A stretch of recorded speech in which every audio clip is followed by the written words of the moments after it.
Google account, how to remove devices. Hey everyone, welcome back to our channel. In today's video I will guide you on how you can actually remove devices from Google account, so make sure to watch the video till the end. So if you want to remove devices of your Google account, let's say you think that your Google account is also logged into another computer or another mobile phone of your friend or someone, and you would like to remove those accounts from their device, it's very simple. Open any Google app, tap the Google profile photo from top right and go to manage your Google account.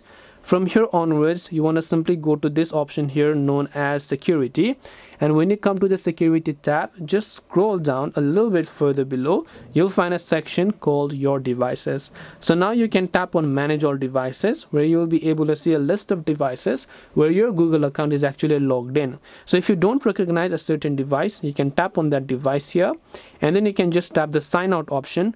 Tap on sign out and then remove those devices respectively. This way you can remove devices of Google account. Hope this video was very helpful. If you have got any questions, feel free to leave them down. Thank you for watching and see you in the next video.